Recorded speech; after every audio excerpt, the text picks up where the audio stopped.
injury to Lazar, how did that change the way you played offensively, rotation-wise, defensively? How did his injury impact you guys?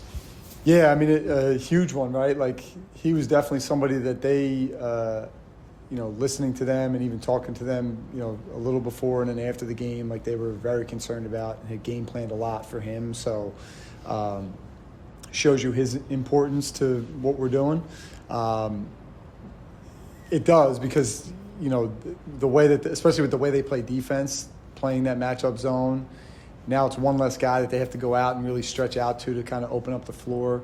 When he was out there, we were able to drive and get some layups early, and then that really got cut off. And now, we got some good shots. We couldn't get as much to the rim as I would have liked.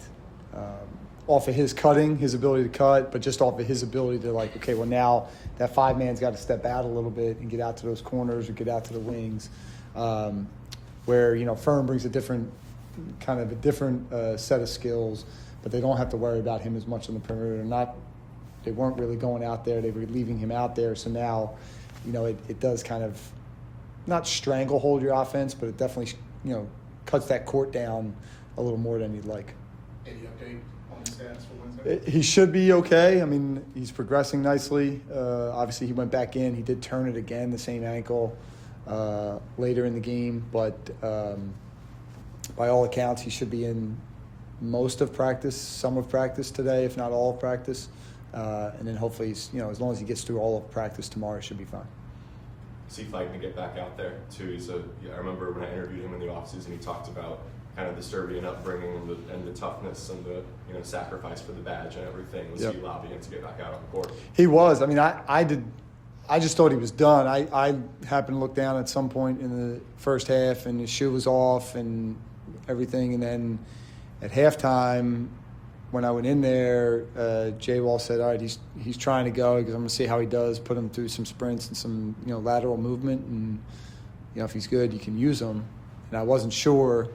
Then he went out there and he looked okay. He was moving around a little bit.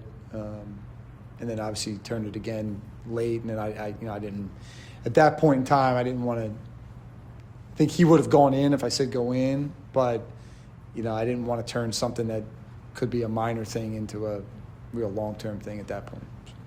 A good learning experience for you young guards trying to break down that matchup zone? Yeah, very much so. And playing against – they talking to Jared Calhoun before the game, those two starting guards for them are in their mid-20s. They're married. They both have kids. I started two guards that I don't even know if they have a driver's license yet. So just having that experience, going against guys like that are seasoned, that are really good players, and then seeing something funky, right? Seeing a different for all of us, right? Like we saw something that we might not see again, or maybe we will, right? Like we're going to see a bunch of zone on Wednesday.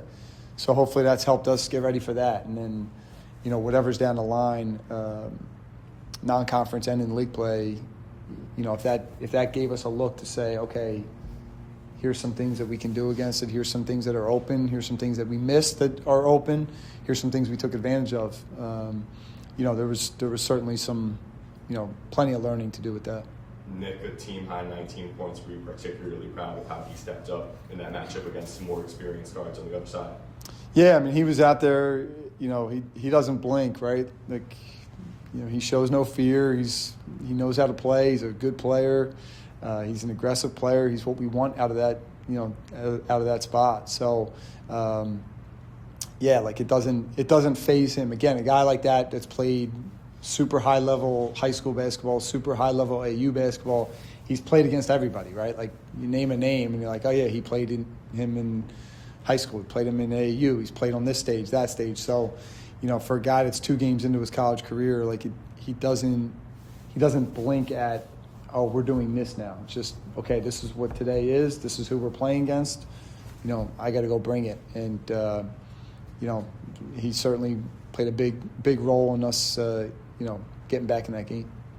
What can you take from, I guess, the midway point of the second half when you guys started to make that run and eventually tied it, that you can implement against St. Peter's on Wednesday? Well, we were sharper defensively. In some of our early, defensive lapses, some of it's come from just execution, right? Like we had talked about keeping those guards to their left hand and we let them get to their right hand. Some of it is a language barrier. It's everybody's coming from these different places and they have a different language that they speak on that end. And, what we call one thing, they're used to calling it. So we've had that in the first 2 games where someone's like, well, I said, and then as soon as they're saying like, well, I said, and they're like, oh yeah, we don't call it that. Right? So you're trying to like break down this, be like bringing people from all different languages and like, okay, you all call water something different, and I call it water and you guys call it water or whatever people say. But, like there's, and now you're in real time trying to call out a switch, right? So, well, it's a different language for us than it is for all these different places that they've all been. So, trying to get them comfortable with that, get them used to that. But I thought when we really buckled down in the second half, we got our defense going. We started to guard them the right way. Communication was better. And we talked to them about like communication. A lot of coaches say communicate, and what they're saying is talk. But really communication is talking, listening, and then executing what we need to do. So, we're getting the talk part down. We're a little bit better with the listening. We have to be sharper with the execution. And I thought we did that in that stretch. And then we were able to get out. Again, we talked about it all week, was our defense was going to have to carry us in that game because then we could get out in transition. Well, that's what we did. When we made a run, it was stop, transition, layup, 3. That's who we have to be. So, people want to talk about the pace and want to talk about those things. And, yeah, we've scored a bunch of points in these first 2 games, but it's about our defense. If our defense is solid, then that's when we can get out and run and where we're really dangerous. What did you like about Ward in that game? Yeah, he was, I wasn't sure. Obviously, he was given the thumbs up to go. He was still moving a little gingerly in practice, and I thought early in the game, and I wasn't quite sure. And then when we went back to him in the second half, after he'd kind of gotten that early, get his legs under him, he's really good. He's just super efficient. And not just his shots, right? He was 3 for 3, and, but I think they told me he had 14 touches, took 13 dribbles, and scored 12 points. Like, that's efficient basketball, right? And now as his minutes continue to increase, as he gets stronger and we get further away from the injury, he's somebody that you can count on, coming off the bench, giving you that pop, whatever it is. He knows how to play, he plays the right way, he's about the right things. We've challenged him on the defensive end, and he's made major strides in that area, including staying on the floor in those stretches where, to be honest with you, a month ago I would have thought, well, we'd be going offense, defense for that last 4 or 5 minutes with him. But to his credit, he has really worked on that and taken a lot of pride in improving that area of his game. Are you still working Keyshawn into the rotation a little bit? Was there a reason? Was it a matchup thing that Fern saw significantly more minutes than he did when Lazar went down? Yeah, just their physicality and size. And Fern's got the experience in those games, right? Like, he's been through it. He knows what it is. Those guys all bring something different to the table, which is good, but also makes it hard sometimes because now you're like, all right, well, if this is working and we got to take that guy out, you're going to lose some of that. So, the rotation is still kind of a work in progress, right? You start to see some things fall in place. But yeah, we're very much right now game to game and matchup to matchup and situation to situation. Like, I've done more offense, defense at the end of first half in 2 games than I did in whatever number of games the last 2 years, right? Just because we have the ability to do that. Hey, all right, throw Terrence in there for offense, throw Brandon in there for defense, throw Mike Bell in for defense, throw Tyrell in for offense, whatever it is. We can do that. So it's a little more situational than, all right, like let this group ride out the last 3-4 minutes of the half. No, it's, all right, there's a stop. Like, hey, come on, let's try to get a bucket right here. Okay, here's the stop. Let's get that guy so we can try to get a stop on the defensive end. For all those guys right now, it's matchup to matchup, game to game. But that's what it was in that one. Like Fern just brought a little more physicality in a game where, their size and physical nature was going to be a big, play a big role. So, Coach, you raved in the off season, or you talked about how you wanted to build this roster with efficient players who score the ball efficiently, do things efficiently. Is the free throw shooting struggles something that you can control, or is that something the players just have to get better at and take more reps at, or is there anything you could do on your end, or is that already expected of them? I mean, we shoot them every day. Some of it is early in the year and getting that rhythm. I do think that. It's not something that I was particularly worried about coming in. When we would do them, when we would shoot them, and we don't just shoot free throws every day. We shoot pressure free throws every day. So there's something on the line of them shooting free throws and quite a bit of them. So it's just one of those things like, Lazar struggled early in whatever game it was, Fairfield, right? The exhibition, then shot them really well against Wagner, right? He'd been there, he'd been in that role, in that environment. You get get kind of your rhythm and your flow with it. I don't talk a whole lot about it other than we need to make our free throws, and I'm not going to add pressure to it. But at the same time, they know and they need to know, we got to stop and make free throws. We were 14 for 30 on twos, which isn't good enough in a one possession game. 14 for 30 on twos, and we were 16 to 28 on the foul line. So you talk about 32 points off the twos that you left out there, and then another 12 points off the foul line, on top of turned it over too much, and we had a team that's a potential 6, 7, 8 seed in the NCAA tournament on the ropes, in a one possession game. So. All those little things matter, right? And it's not just one free throw at the very end of the game. It's, hey, what about those ones, early in the game? We were not shooting it well. I'm looking up there going man, we're, I think we were 2 for 10 or something to start the game. That can't happen, right?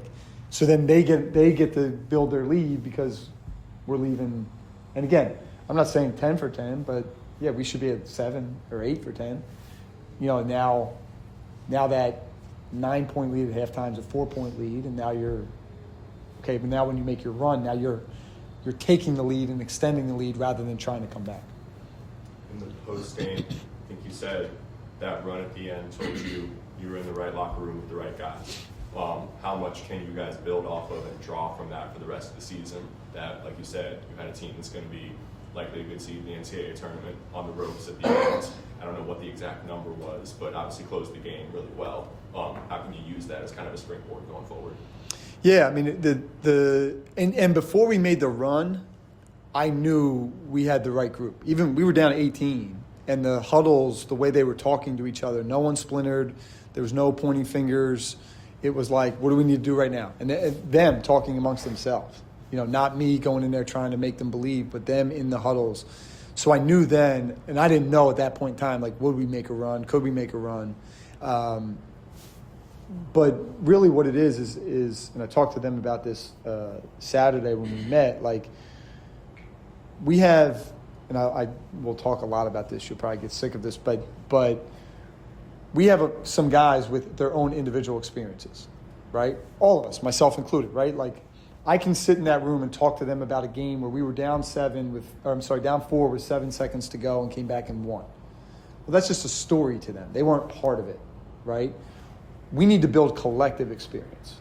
So, yeah, we each have our own experiences. So Bam can talk about, one time at Oregon this happened, or Tyrell can talk about, we were at LSU and this, blah, blah, blah, or, you can go down the line and they all have their own experience. Or, Brandon can, Terrence or Mike could talk about a game last year of those are just stories to all of us. We weren't there. We don't know what it sounded like and what it felt like. And, now a game like that gives you collective experience, right? That, hopefully we're not down in the second half like that again. But if by chance we are, we can always go back to that and say, look, we were here. This was Utah State. We were right there. We figured it out. We got it going. That can happen, right? So now that collective experience, everybody knows what that felt like. Everybody in that locker room, that's a collective experience. Not a great one. We lost. It burns.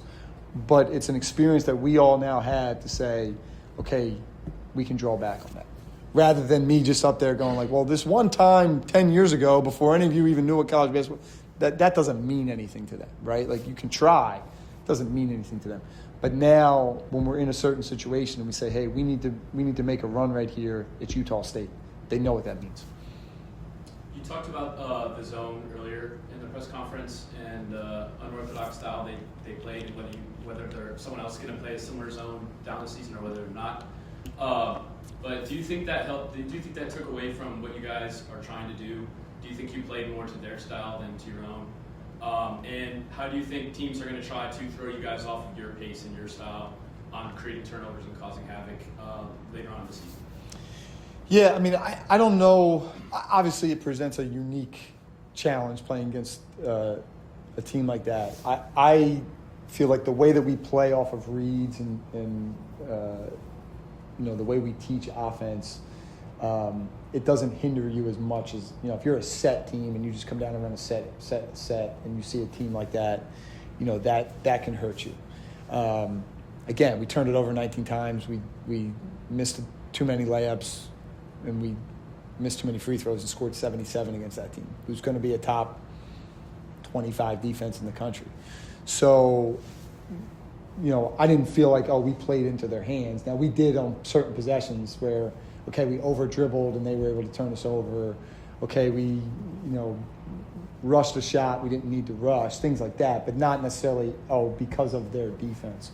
I think we've already seen it in terms of people trying to figure out a way to kind of slow our pace. Utah State has pressed a lot. They didn't press us because they were worried about us throwing ahead. St. Peter's has done the same thing. Wagner was pressing a lot. They stopped because we're able to throw ahead and attack. So, my guess, educated guess, is that people try to get back more. They try to get back, get their defense set more against us, which is fine. We're used to that. It doesn't really change us and what we're looking for, right? We want to attack. We want to stay push that ball and then stay in that flow and keep that ball moving and not let the defense get set, right? Where they want to get their matchups, their set matchups. They want to get in their set spots. When we push it and just continue to flow, it makes it hard for them to do that. And then the other thing that we can control is we got to stay after people and, you can try to not turn the ball over, but if we're aggressive and we're in the right spots and we can turn you over, it's hard to, we saw it the other way, right? Like when they turned us over and made their run in the first half, it's hard to get back in transition because we're watching the clips going like, well, you got to get back and you got to stop the ball, but then there's a shooter over there, and then if you go over to number 10, there's this guy running. Bad turnovers lead to bad transition defense. So that's what we want. We want to turn people over and then get them into bad transition defense. What unique challenges does St. Peter's pose? They're tough. I mean, they just scored 93. His teams have not typically been high-scoring teams as long as I've known them, and they went and scored 93. After the game started, so that score ended 93-83. It was only like 38-29 at the half, so it wasn't like it was a shootout from the beginning. And both teams started combined 0 for 12 in the game. Like, I'm watching it going like, how the heck are these teams going to get to 93-83? And then they both got rolling. So they obviously have, some firepower being able to score the ball. They've started in 2 games. They've started 8 different guys. So the lineup could be anybody. It really could. I think they've played 11 maybe in both games, 10, 11 in both games, but have started 8 different guys. They play a zone. They do press some. And they're physical, right? They're physical. I mean, we built this a certain way. Like, I wanted to see teams like that will try to beat us up a little bit, and test us that way. So we're going to have to handle their physicality. We're going to have to rebound the ball because they will crash the glass hard. Now, we got to go after it on our end, go get extras and try to pound them on the glass that way, and get the game going at our, again, to our pace and to our liking, right? And, get after them with our pressure, get out in transition when we can. When we see the zone, get that ball popping and moving and not just settle. Like, you don't have to just settle for, all right, stand around the three-point line and shoot a 3. Like, we can, we have to find those cracks in the zone and try to go attack at the rim. Thanks, guys. Appreciate you guys. Appreciate you.